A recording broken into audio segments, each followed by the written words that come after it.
Hello guys, આજના સૌને હર હર મહાદેવ. અને હું જાઉં છું ખાટુ શ્યામ બાબાના મંદિરે, કેમ કે આજે છે વસંત પંચમી અને આજે શ્યામ બાબાના જે આખું વર્ષ વસ્ત્ર પહેરે ઈ આજે જ ખાલી વસંત પંચમીના દિવસે ચેન્જ થાય.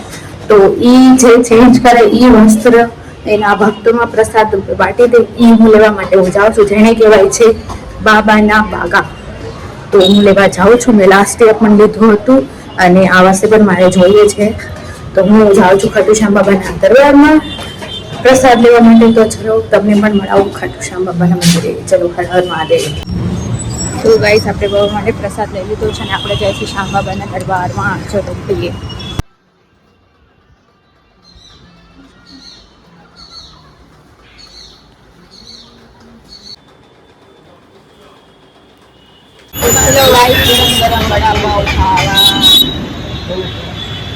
મસ્ત ગરમ ગરમ છે. તો કેવો ગયો આજનો દિવસ બધાનો? તો ભાઈ, હું તો જો એક ચોકો ખાઈને ઉઠી છું. પિક્ચર જોતી હતી તો નીંદર આવી ગઈ હતી. પછી યાદ આવ્યું કે ભાઈ વિડીયોની લાસ્ટ ક્લિપ બનાવવાની બાકી છે. જો પ્રિયા સુઈ ગયો છે અને કલ્પેશને કઈ ઓફિસમાં કામ આવ્યું હતું એક મશીનનું, તો એના ફોન આવ્યો તો એ ગયા છે. હમણાં થોડી વારમાં આવી જશે, 15-20 મિનિટમાં. તો ત્યાં સુધીમાં આપણે લાસ્ટ ક્લિપ બાકી છે એ બનાવી નાખીએ. એન્ડ આજે હતી વસંત પંચમી.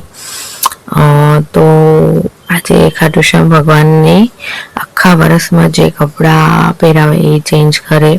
કપડાં એટલે અંદર જે ગળામાં પહેરાવેલું હોય છે એ ખાલી આજે વસંત પંચમીના દિવસે ચેન્જ થાય છે.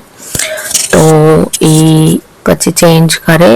પિત્તાંબરી કલરનો હોય તો એને ચેન્જ કરીને પછી નાના નાના એકદમ ટુકડા કરીને એના બધા ભક્તોને બાટી દે, પ્રસાદમાં આપી દે. તો એ વસ્ત્ર બહુ જ શક્તિવાળું હોય છે, જેને બાઘા કે બધા. તો બધાને બાટી દે. પછી એનું કહેવું એવું છે કે આખું વરસ ભગવાને પહેર્યું હોય એટલી શક્તિ હોય જે મરેલા માણસને પણ જીવ આપી શકે છે અને ખાલી ગોદ પણ ભરી શકે છે. એટલી બધી શક્તિ એમાં છે. તો એના માટે બધા ભક્તો ખૂબ જ લાઈનમાં લાગીને લે છે. તો હું તો લઈને આવી હતી ભાઈ શ્યામ બાબાના મંદિરે. આજે સાંજે ગઈ હતી 5:45 આસપાસ. પ્રિયાંશને કોચિંગથી મૂકીને આવી, ઘરે આવી પછી પાછી ગઈ હતી અને મંદિરે જઈ અને લઈને પછી પાછી પ્રિયાંશને લેવા માટે ગઈ હતી. લઈને ઘરે આવી, ટ્યુશન મૂક્યો, નાસ્તો વાસ્તો કરાવ્યો અને પછી બસ આટલું કર્યું. અને સાંજે આવીને મેં તો હજી વસ્ત્ર મંદિરમાં રાખ્યા છે અને એને પછી એને હું તિજોરીમાં રાખી દઈશ. બહુ જ સારા શક્તિવાળા હોય છે. તો હું તો લઈને આવું છું.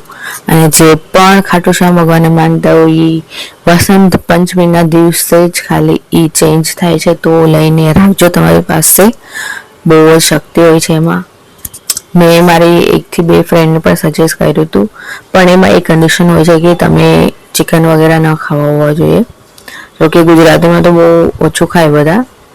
તો જે વસ્તુ છે એ હું તમને કહું છું, તો ધ્યાન રાખજો. તો બસ લઈને રાખો ઘરે. ભગવાનના આશીર્વાદ તમારા પર બન્યા રહે. અને ભાઈ, મને બહુ નીંદર આવી ગઈ હતી. આજે હું સૂઈ ગઈ હતી.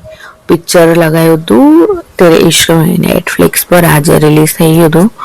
તો જોતા હું નીંદર આવીને હું સૂઈ ગઈ હતી. પછી હમણાં જાગી. કલ્પેશ ઓફિસ જવા માટે ગયા. એને કંઈક નાઇટમાં કોને ખબર એમાં કંઈક પ્રોબ્લેમ આવ્યો હશે મશીનમાં, તો કારીગરનો ફોન આવ્યો તો ગયા છે. તો એ 15-20 મિનિટમાં આવશે. તો બસ મેં કીધું ચલો છોડવાનું તો નથી, કાંઈ પણ થાય કરી નાખીએ આપણું કામ. પ્રિયાંશભાઈ જો મસ્ત સૂઈ ગયા છે અને મને બહુ નીંદર આવે છે. બસ કલ્પેશ આવે એટલે ઘોટાઈ જવાનું છે આપણે. તો ચલો ભાઈ, આજે સૌને હર હર મહાદેવ. મને બહુ નીંદર આવે છે. કલ્પેશ આવે એટલે આપણે હર હર મહાદેવ. આજે તો બહુ થાકી નથી, પણ આજે નીંદર બહુ આવે છે. થોડી તબિયત ડાઉન હોય એવું લાગે છે મને. તો ઠીક છે, ચલો થઈ જશે બધું. ઠંડી બહુ છે ને એટલા માટે. તો ચલો ગાઈસ, આજના સૌને હર હર મહાદેવ. ધ્યાન રાખો, સારા સારા સપના જુઓ અને ચલો બાય બાય.